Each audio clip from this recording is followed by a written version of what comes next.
Welcome, everybody.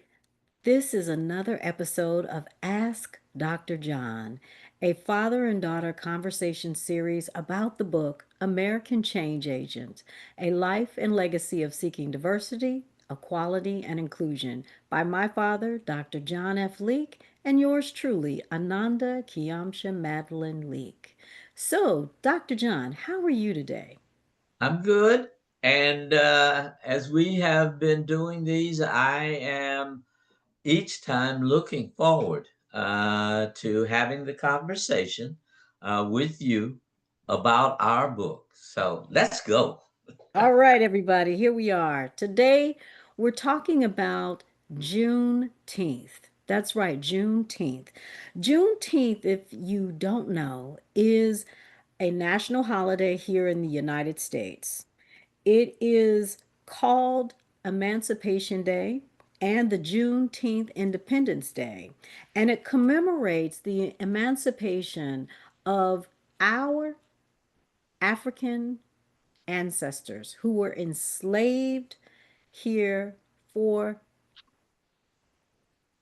hundreds of years.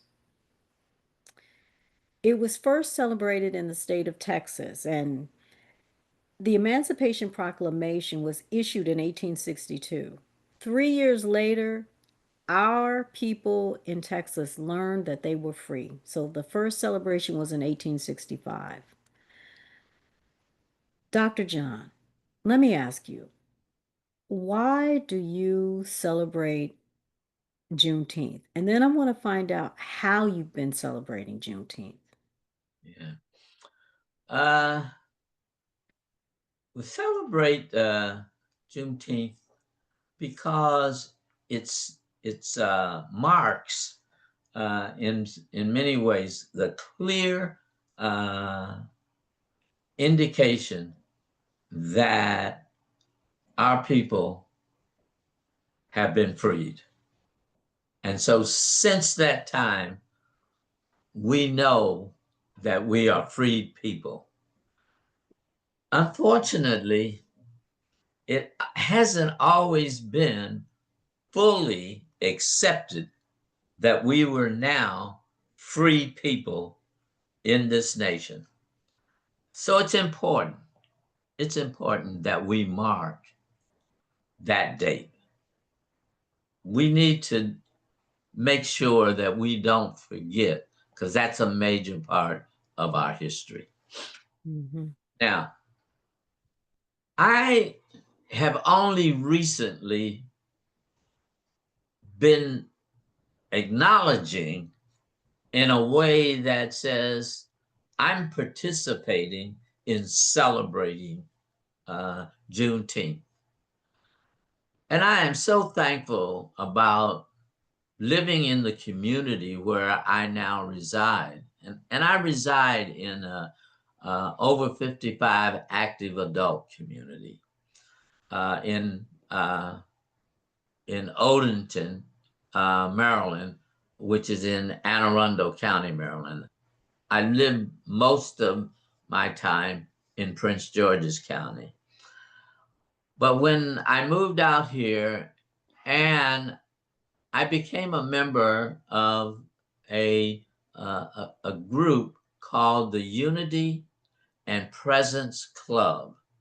And for the past 3 years, we've been holding a celebration on Juneteenth.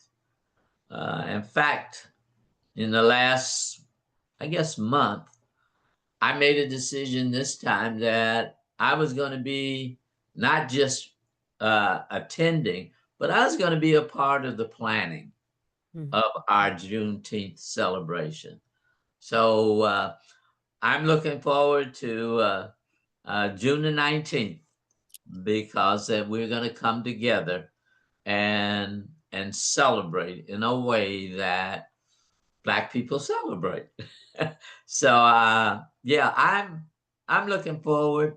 I hope more people will start to acknowledge uh, the that announcement of our freedom uh, and mark it. And and celebrate it.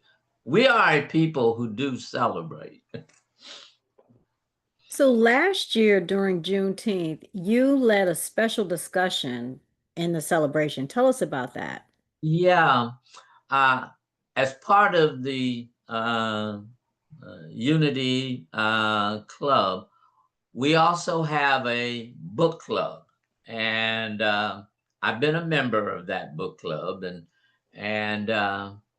each month we discuss another book, and we had scheduled to have the Frederick Douglass book, and I got selected to be the one who would talk about that. And so we moved that particular discussion into the June month, and we made it a part of the Juneteenth celebration. And I led the beginning of that discussion, and then a number of my colleagues each took a chapter from the book. And in about a 2 to 4 minute uh, discussion or presentation, they talked about their chapter and what was in that chapter. And it was extremely well received and seemed to have fit in very nicely as a as a part of our celebration. I'm glad you mentioned that because Frederick Douglass is really important to those of us that are in the state of Maryland, those of us in DC. Um, his speech that he gave on July 4th, we had an opportunity to go to the National Portrait Gallery uh, last year to see an exhibit about Frederick Douglass. And there was a film um, that had an amazing actor give that speech, the July 4th speech. I want to bring you back to that moment if you can. Just being able to see the expression of Frederick Douglass in the film. What was that like for you? Well, I have to say that I'm at a point, I think, in my life where I have a greater appreciation for opportunities to have something like that, to have a an individual with the kind of talent that he had, and to be able to uh, recite Frederick Douglass's words. Uh, it again, it's just one of those things that uh, when you have that opportunity, and I really encourage individuals, when you have opportunities to experience it, allow yourself to do it. Um, you know, I do find that as I've gotten older, I, I I tend to be more in touch with my feelings, and those feelings, even though as many of my friends and colleagues know, I have resisted allowing myself to be emotional. I fight it because I guess somehow or another I've always thought that, well, that wasn't the manly thing to do. But I've learned that that's just not the case. So um, it, it's it's a wonderful experience. All right, everybody. And I did a quick Google search so that I could give you the correct information. The exhibit closes on December 6th, 2026. So you still have time to go to the National Portrait Gallery, which is connected to the Smithsonian uh, Museum of American Art in DC. The name of the exhibit is Isaac Julian Lessons of the Hour, Frederick Douglass. And Isaac Julian is one of my favorite Black British filmmakers. And this exhibition is a moving image installation where you have um, five different screens where you get to see enactments of Frederick Douglass's life. So check it out. Yeah. And Well, just let me also say to you, folks, um, the American Portrait Gallery in Washington, D.C., and I think it's on G Street. Uh, you can enter on G. It's in between 7th and 9th Street Northwest. Um, I would encourage you. In the last couple of years, I've been there um, probably close to a half a dozen different times.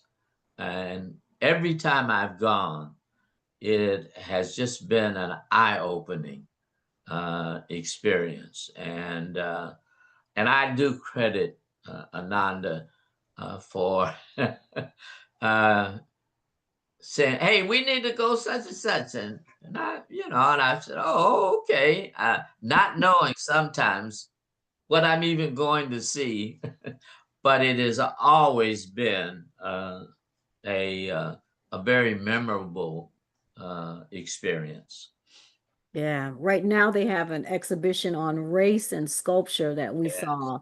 If you're looking for things to connect with, to understand race in America and what it looks like and what people experience it as. So with that, I think this is enough for this episode. What do you think, Dr. John? I think so. And I hope that as we have our conversations and we share things about the book, but we also share things that you can go and do and learn more about uh, our people, our history, uh, that you'll take advantage of these opportunities. Most definitely. One more thing, there is another exhibit at the National Museum of African American History and Culture. The entire museum is great, but there is a current museum about the transatlantic slave trade. You'll get to see how the Americas have been impacted by it and the continent of Africa. It's a great exhibit. A lot of the things that I learned from traveling to and from Brazil are documented in the exhibition. That was phenomenal for me to be able to see that. So check out the Black Smithsonian and see what you can learn and gather for your own edification. All right. This is it, y'all. We'll see you next time. Before we let you go, we got a couple of things we want to share. The book, American Change Agent, A Life and Legacy of Seeking Diversity, Equality, and Inclusion, is now available on all of the online platforms. It's $20. Go check it out, purchase it, read it, and get ready for more conversations that we're having, as well as our book launches that are coming in the summer and the fall and the winter and so on and so forth. So, if you've got questions that you would like us to answer, please leave a comment wherever you find this video. If you'd like to know more about us and the book, go to anandaleek.com/Dr. John. See you next time. Bye.